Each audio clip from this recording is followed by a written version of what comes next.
Hi, Sweet Eyes. Good morning. This is my morning communication with the revolution here. Um, I looked at the stuff. See, what I'm doing is I'm recording straight to YouTube, which makes my audio and video out of sync. I love it. So, you know, yeah, I hope you do too. Or maybe you've got to figure out something else to watch. um, so I am gonna read.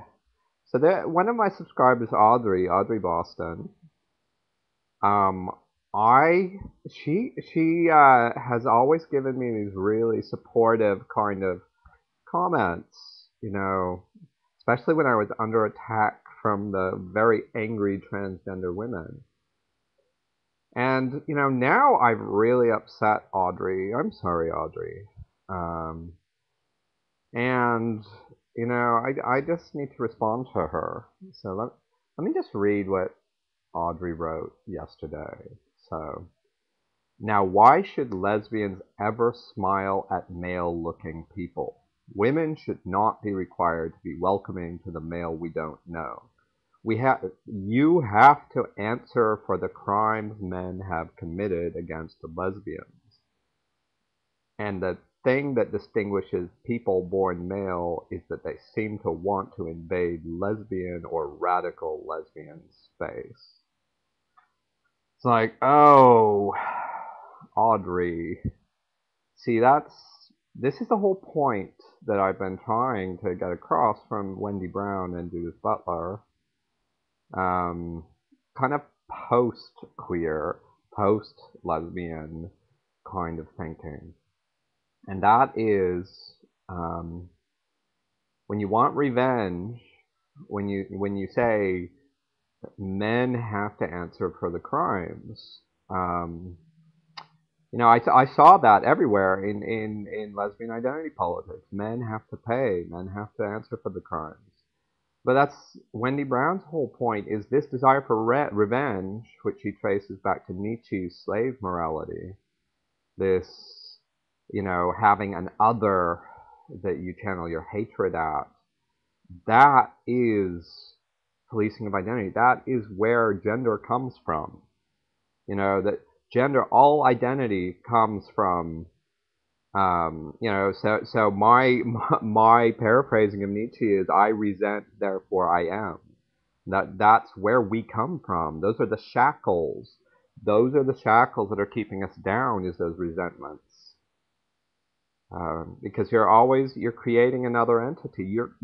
It's so, not only is it I resent, therefore I am, I resent you, therefore you are. Um, Old school lesbian separatist politics requires Jasper to be a man. you know, it it is a fiction. Man is a fiction. But so is woman. Really, so that's the part where we go to. So, just to cut this short, Brown's thing is, or actually, I think that I got this from Butler's new book, An Account of Oneself, um, where it's you feel pain, you have had pain, you have been treated badly, and that the point with the identity politics is to find a source for that pain, to find a category to blame that pain on, and then to quote you, I have to answer for the crimes that men have committed against lesbians. So, until that, there's my phone. Just ignore it. Damn it. I'll just turn it off really quick. So, until Jasper has paid for the crimes of men, Jasper cannot cease being a man. It's like you need those identity categories.